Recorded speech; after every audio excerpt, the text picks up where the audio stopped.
Right through here is Rembrandt's house, the famous master painter here from the Netherlands.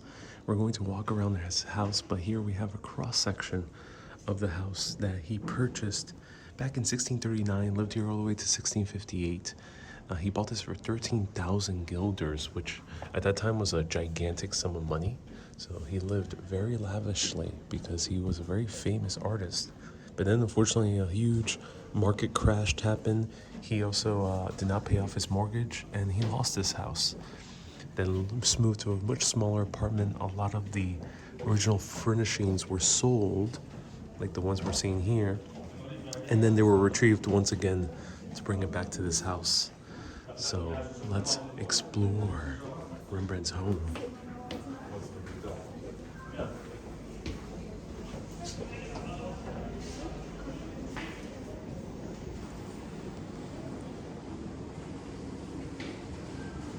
So here we have the kitchen. Kitchen was the most comfortable room in Rembrandt's home. The fire was kept burning most of the time. This is where the cooking was done and this household took its meals. The maid slept in the box bed. Huh, that's funny.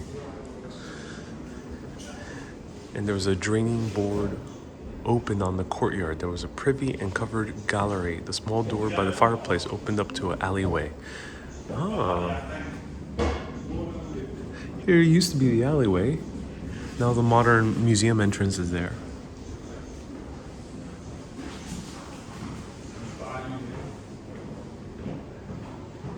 Here we have objects thrown away by Rembrandt. These objects must have belonged to Rembrandt. They were excavated from the cesspit of the house. Huh.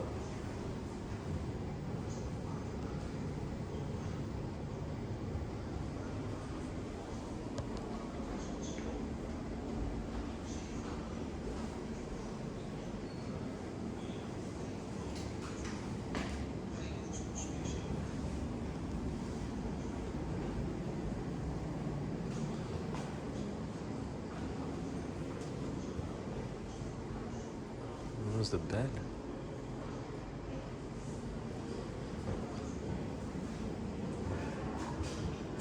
Wow, I cannot imagine sleeping in such tight quarters like these. It must be very uncomfortable. It's like a cabinet.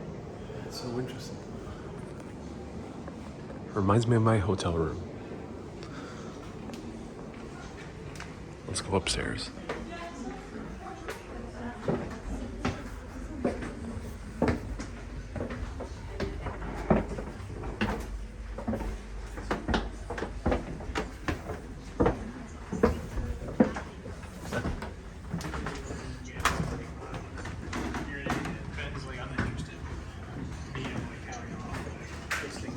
Oh, wow.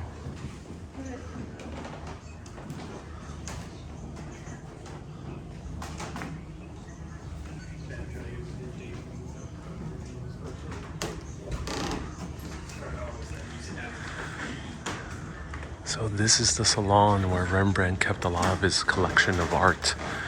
Rembrandt was a huge fan of collecting art, many of which he used for his inspiration to make his famous paintings.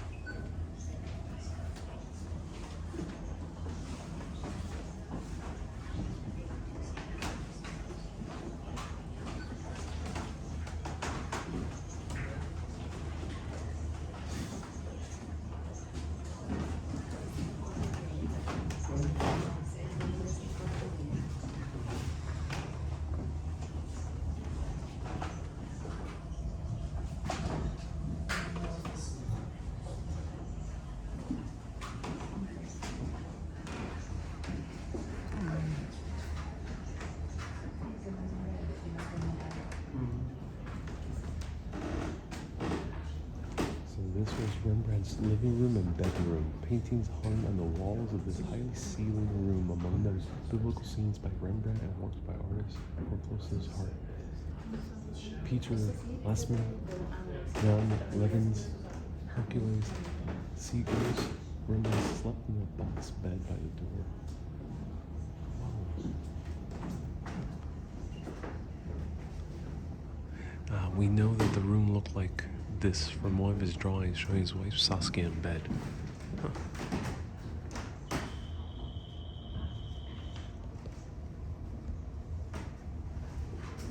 Christ.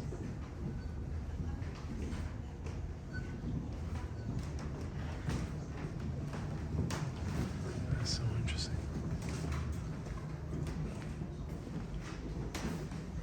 Now this really explains my hotel room. I was wondering why I had an enclosed bed.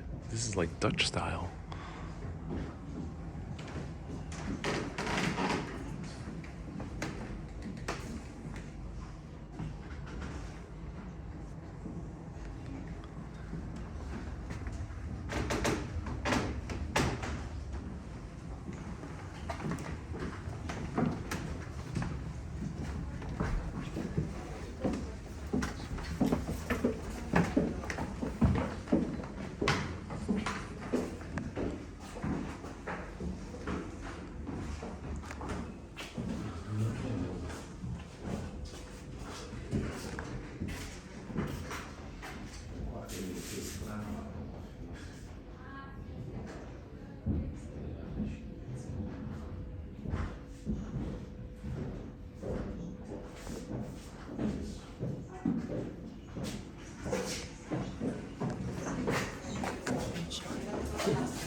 So here's his small office.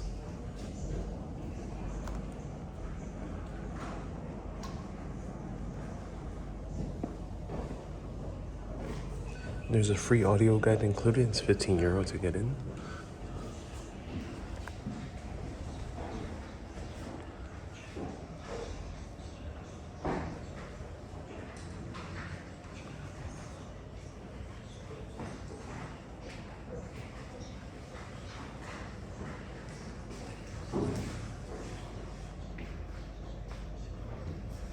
So visitors came into Rembrandt's home through this imposing entrance hall. They could sit on one of the chairs arranged around the walls. Right here. And one could sit on the wooden platform by the window to escape the cold coming in. Oh, that's cool.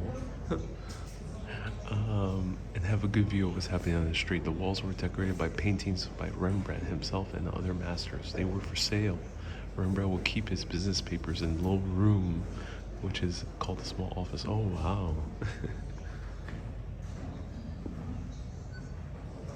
So here's the main entrance.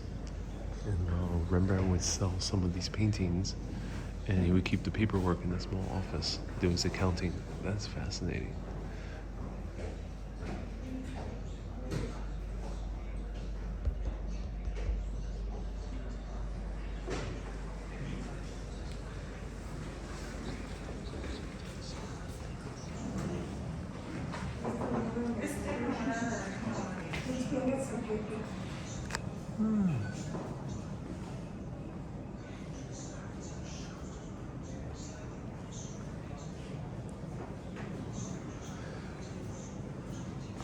Here we have another box bed. Oh my God, how do people sleep like this?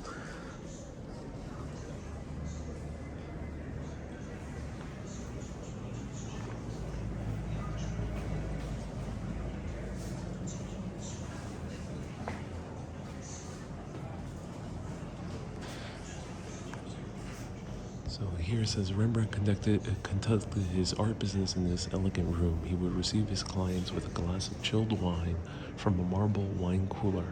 On the walls hung dozens of paintings from which the client could choose. Rembrandt sold his own works and works by many of his pupils.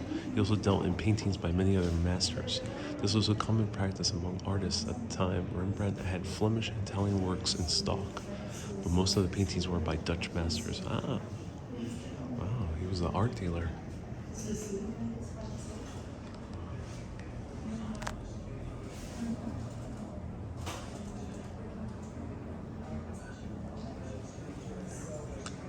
That's why he had an excellent taste.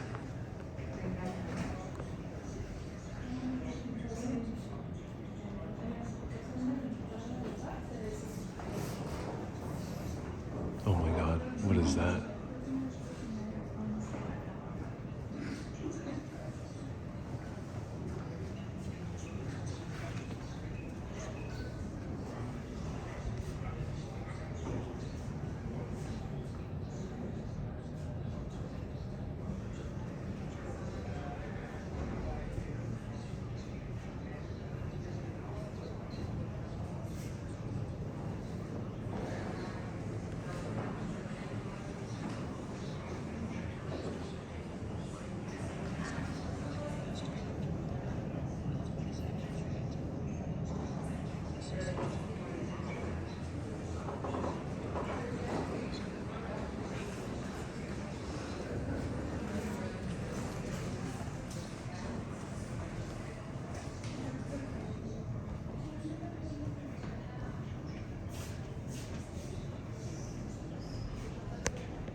This one is, I'm gonna say I think it's an entrance wall.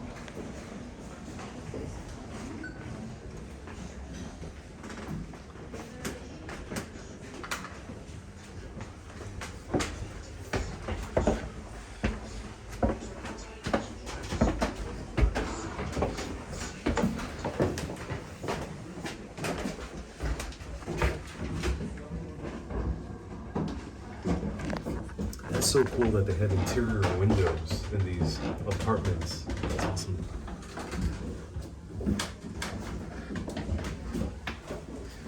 Here's the print room.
It's really very direct look, challenging almost. Yeah.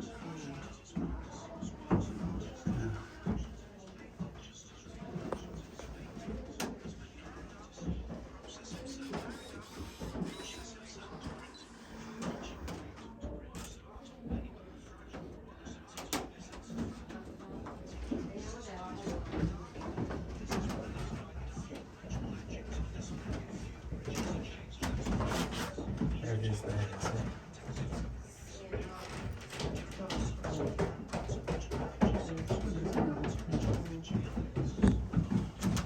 That's neat.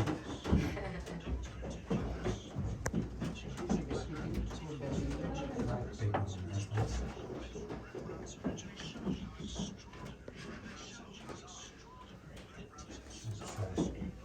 It's a Lisa or an Abel.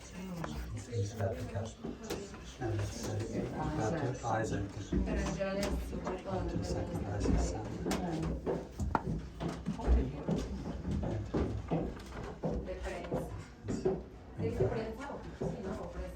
Stop. The hurdy-gurdy played around. Right quick. Somebody's- We've seen that, we've seen those. Yeah. That's actually Rembrandt in Rembrandt's stage, isn't it?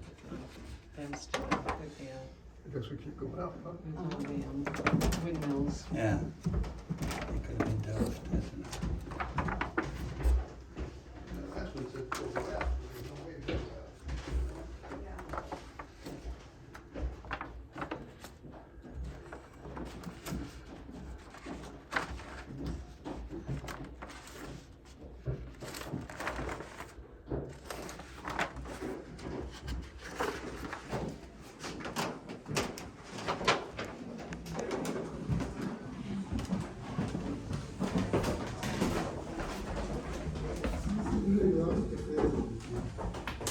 Igual que tenías en el dedo, señora.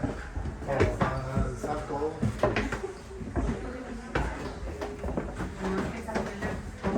No, pero una que tenía en la cama ahí. Tall houses.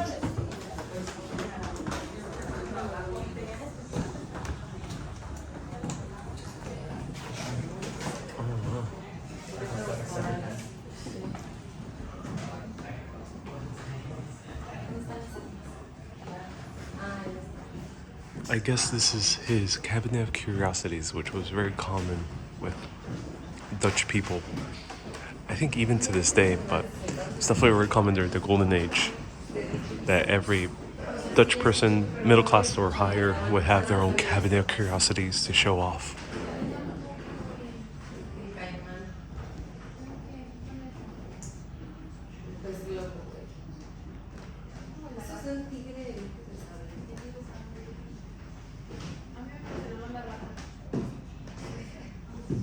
El armadillo. La atarraya.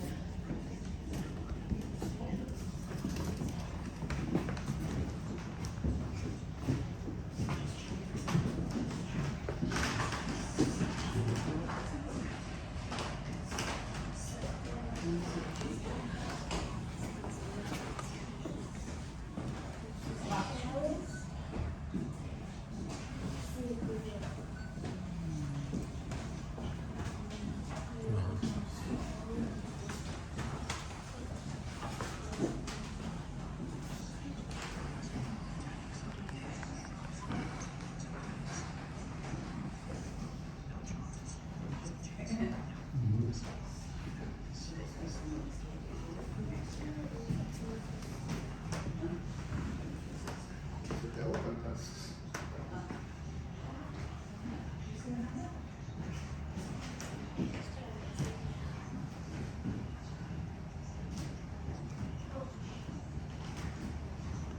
Is that Vespasian? That was cool.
says that this room is the largest in the house, was Rembrandt's studio, and it was in this room that he painted his masterpieces between 1639 and 1658. Is that the Night Watch? I think so, yeah. So the Night Watch potentially was painted here. The room faces north. The optimal and most constant light enters through the windows. The spot where Rembrandt's easel stood is shown in one of his drawings. Assistants made Rembrandt's paint and prepared his canvases. Artist paraphernalia laid scattered all around the studio. Weapons and plaster glass on shelves around the walls were used by Rembrandt and his pupils as models. Oh, fascinating. Oh wow, it's like a Rothko.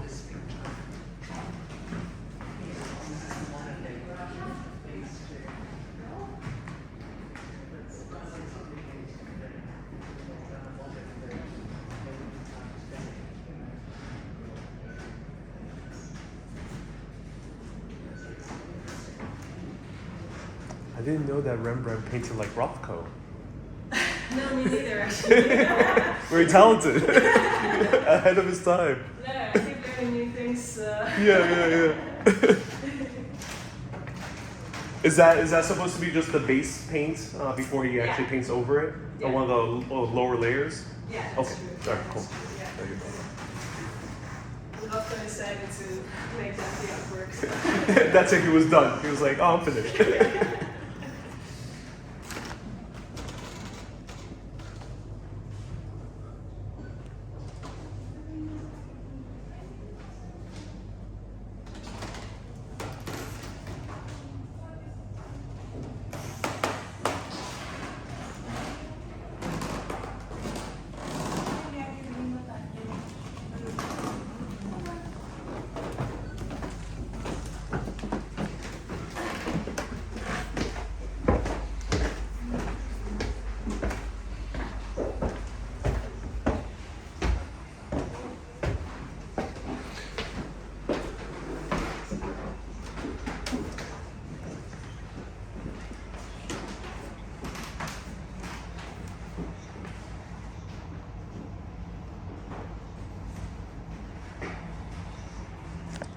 So that was downstairs. There was a woman there. Seems to do painting demonstrations. She was like on break. But, yeah, that's cool.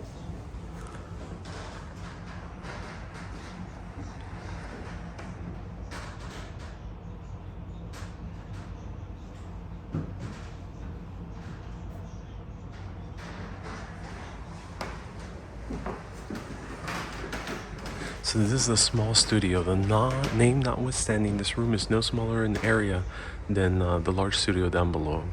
The low ceiling means that the room did not, and does not, look as large as Rembrandt's own studio. There were partitions between the windows where 4 to 5 Rembrandt's pupils could work undisturbed in relative peace and quiet. Furthermore, this space offered the young artist an ideal workplace with good light.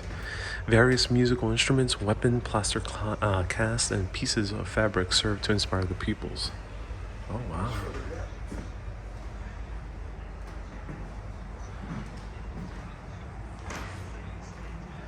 So this goes to show that no artist really works alone.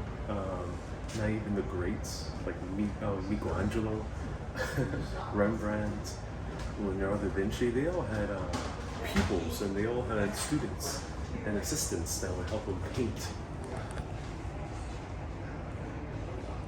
Of course, it depends on the artist.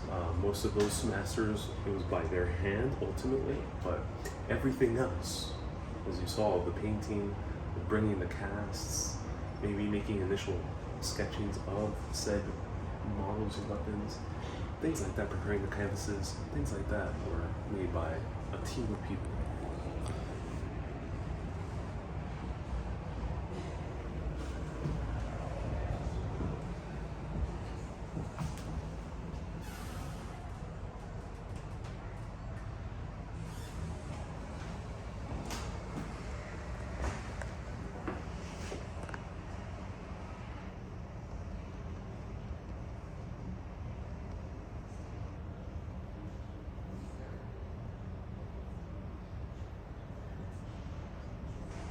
No.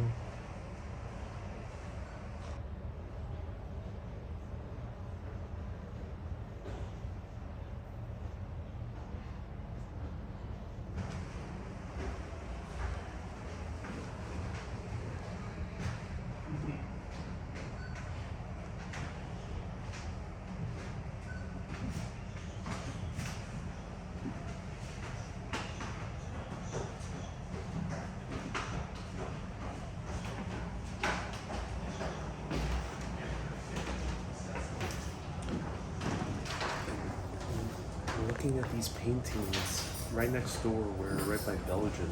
Belgium has one of the more famous comic books of all history. Is Tintin. Tintin has a very similar style to the paintings we're seeing. So I wonder if that lineage actually continued through the Dutch masters. And of course, Belgium is also half Dutch, or half Flemish, through to the early 1900s to comic books of this region of the world.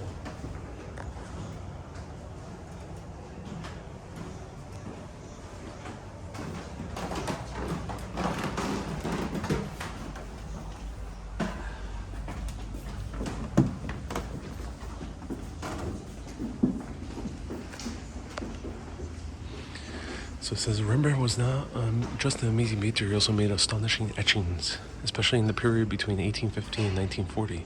These etchings were greatly admired. The art of the etching made an international comeback in this period, the etching revival.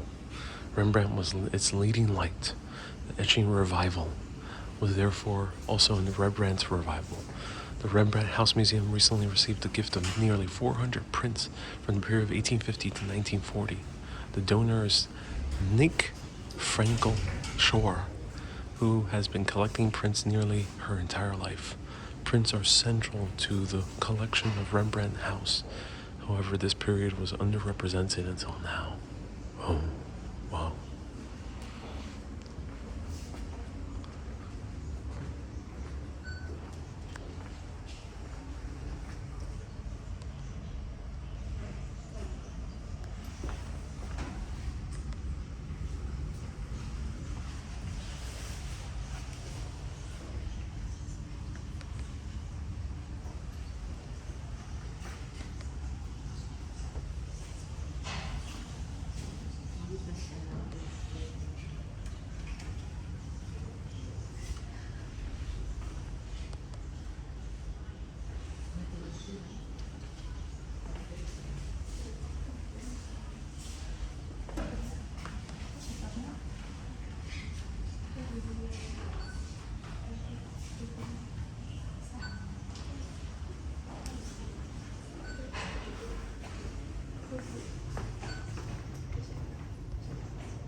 Et celui-là aussi. Non, pas celui-là.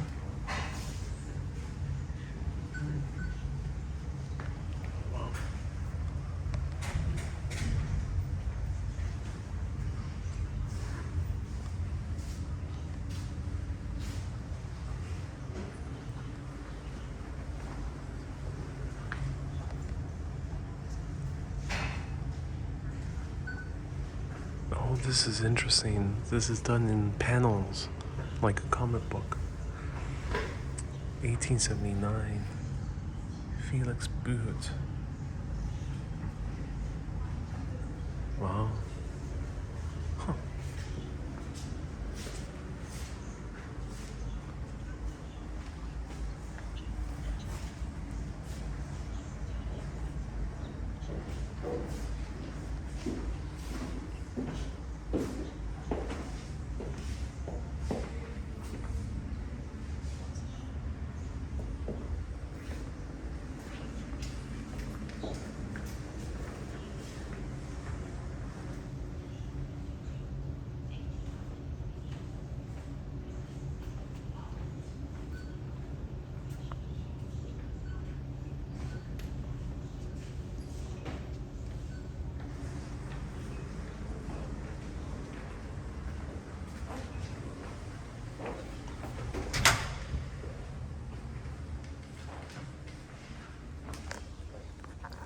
So let's see if there's more exhibition. This was awesome.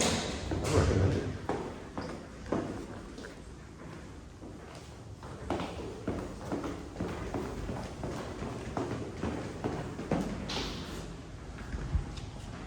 Yeah, there's another one. So this is the last exhibition right here.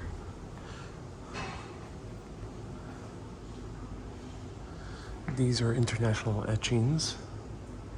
1940, Surinamese Dance Fest. Ooh, cool. Oh my God, look at this. New York City, 1930, Chatham Square. This is the elevated train passing through Chatham Square right by Chinatown. Wow.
Oh, I really like this one.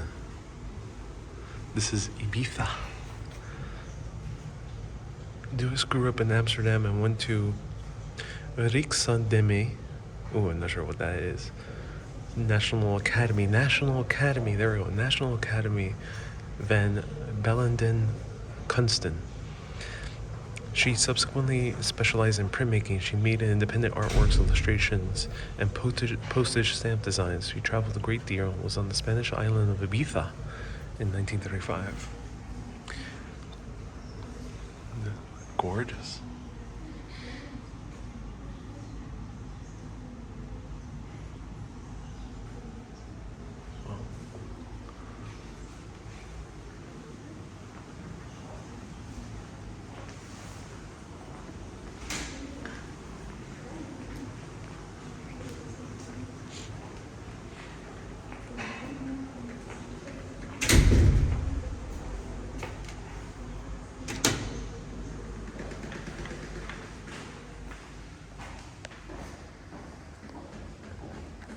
Okay, the exhibition is there. Right downstairs is the gift shop.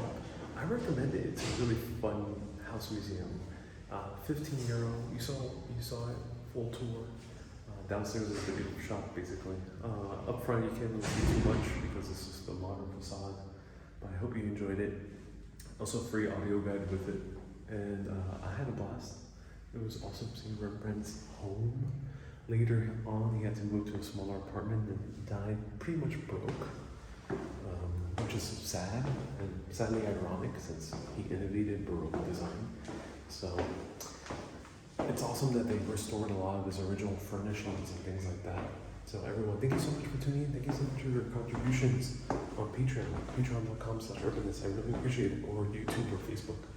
I love bringing these house museums to all of you. Keep being awesome and always keep on exploring.